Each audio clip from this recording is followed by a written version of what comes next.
오늘은 나는 어디로 가야 할까의 6장 최적 경로를 인식하라 중에서 연료를 가득 채우지 말아라에 관한 얘기를 드리고자 합니다. 얼마 전 여권 유효기한이 만료 예정이라 갱신이 필요하다라는 통보를 받았습니다. 이미 만료된 기존 여권들을 버리지 않고 기념으로 간직하고 있었기 때문에 이참에 여행했던 나라들의 그 출입국 도장들을 살펴보면서 잠시 추억에 잠길 수가 있었습니다. 그동안 적지 않은 국가들을 여행하면서 다양한 여행자들을 마주쳤는데요. 어느덧 한눈에 그들이 여행 베테랑인지 초보자인지 가늠이 가능한 지경이 되었습니다.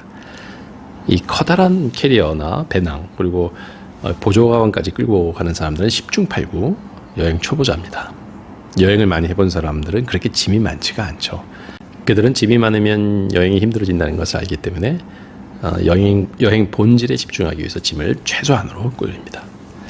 뮤지컬 영화 지붕 위의 바이올린에서 주인공 테비에는 러시아 혁명으로 느닷없이 고향을 떠나라는 명령을 받습니다. 그리고 이렇게 얘기하죠.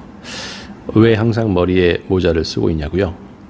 그것은 우리가 늘 떠날 준비를 하기 때문입니다. 우리는 어떠한가요? 나룻배를 타고 강을 건넌 뒤에도 다시 그 나룻배를 짊어지며 가고 있지 않은가요? 다음 여정이 강이 아닌 산인데도 그 무거운 나룻배를 내려놓질 못합니다. 때로는 과거에 대한 후회와 미래에 대한 걱정에 짓눌리고 가끔은 인생에서 잃어버린 것 때문에 절망합니다. 그래서 다른 것들도 놓칠까봐 불필요한 짐을 잔뜩 짊어지고 걸어가죠. 미국 버몬트 숲에서 자급자족하는 삶을 살았던 작가 헬렌 리어릭은 아름다운 인생을 살기 위한 단 하나의 법칙을 이야기합니다. 그건 덜 갖고 더 많이 존재하는 것이다. 그렇죠? 삶에서 중요한 것은 자신의 소유물이 아니라 자신이 누구인가 하는 지문이라는 것이죠. 그녀는 인생의 진정한 가치를 결정짓는 것은 우리가 가지고 있는 것이 아니고 그것을 우리가 어떤 일을 하는지에 달려있다라고 하면서 행복한 삶을 몸소 보여주었습니다. 예전에 터키로 여행을 갔다가 돌아오는 비행기를 놓칠 뻔한 적이 있었습니다. 아침 일찍 출발하는 비행기라 전날 미리 짐을 싸놓았어야 되는데 늑장을 부렸기 때문이죠. 하지만 더 근본적인 원인은 짐이 너무 많았다는 거죠. 짐이 그렇게 많았다는 사실을 짐을 싸면서 알게 되었으니까요. 시간이 지체될 수밖에 없었죠. 현지에서 늘어난 짐도 꽤 있었지만 한국에서 들어올 때부터 원래 많은 짐을 갖고 있었습니다. 그러나 그 중에 대부분은 현지에서 한 번도 입거나 신어보지도 않은 것들이 대부분이었어요. 여행 가방에 짐이 많을수록 여행은 힘들어집니다. 인생이라는 여행의 본질에 다가서기 위해서는 짐을 줄여야 되는 거죠. 필요 없는 짐 때문에 자신에게 가장 소중한 것을 놓치고 있는 건 아닌지 생각해 봐야 합니다. 그러한 고민을 통해 자유로운 삶으로 다가설 수 있는 것이죠. 많은 사람들이 왜 자신만 무거운 짐을 들고 살아야 하느냐고 원망을 합니다.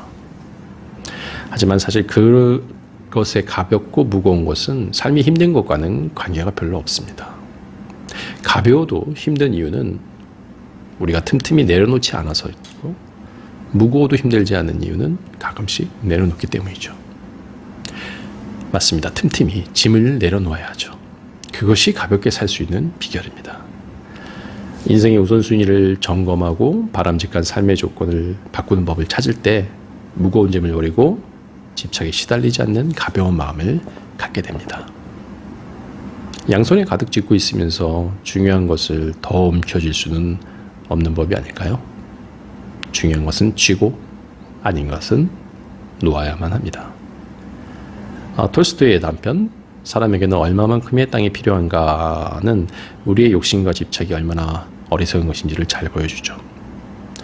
평범한 농부 바훔은 어떤 지방에서 땅을 헐값에 판다는 말을 듣고 땅 주인에게 달려갑니다. 근데 그 땅 주인의 땅을 파는 방식은 대단히 독특했는데요. 출발점을 떠나서 하루 동안 밟고 돌아오기만 하면 그 땅을 모두 주겠다는 겁니다. 다만 해가 지기 전에 출발점으로 돌아와야 한다는 조건이 있었어요.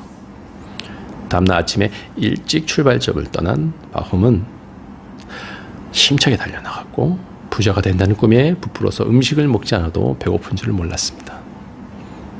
그러나 어느덧 해가 기울기 시작하고 이미 반환점을 돌았어야 하는 시점이지만 자기 앞에 있는 땅들이 더 비옥하고 탐스럽게 보여서 걸음을 멈출 수가 없었어요.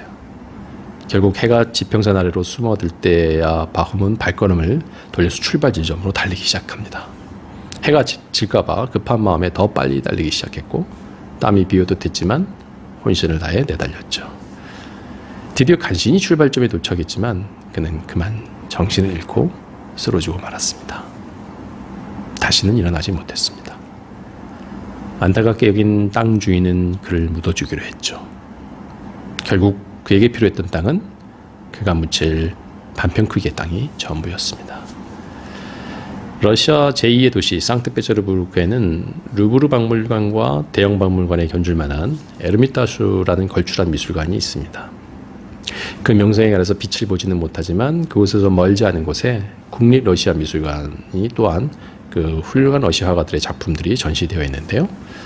그곳에는 러시아에서 가장 아름다운 작품 중 하나로 꼽히는 이반 아이바조프스키의 9번째 파도라는 그림이 있습니다. 그림에는 폭풍 속의 난파대에서 온갖 역경을 뚫고 뗏목에 살아남은 자들이 있죠.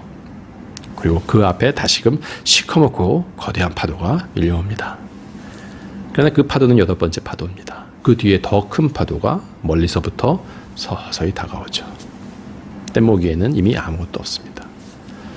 폭풍우를 만났을 때 살아남기 위해서는 무엇보다 짐을 버려 배를 가볍게 해야 합니다. 목숨이 왔다 갔다 하는 위기의 상황 속에서 값비싼 향신료나 장신구는 아무짝에도 쓸모가 없는 거죠. 새가 몸이 너무 무거우면 하늘을 날 수 없듯이 자유롭게 날 수 있으려면 미련 없이 짐을 버릴 수 있어야 됩니다. 피카소에게 그림을 그린다는 것은 무언가를 더하는 게 아니라 빼는 것이고요. 코코 샤넬에게 있어서 패션이란 온갖 액세서리를 붙인 후에 필요한 것만 남을 때까지 뺄 때 비로소 완성되는 것입니다. 지금 연료를 가득 채운 채 주행하고 있지는 않은가요? 필요 이상의 많은 짐을 가방에 넣어 다니고 있지는 않습니까? 이러한 질문에 답을 하는 것이 인생이라는 여행의 본질에 다가서는 것입니다. 그것이 불현듯 다가오는 9번째 파도에 대처하는 보이지 않는 힘이 됩니다. 오늘은 여기까지 하겠습니다. 좋아요, 구독, 알림 설정 잊지 마시기 바랍니다.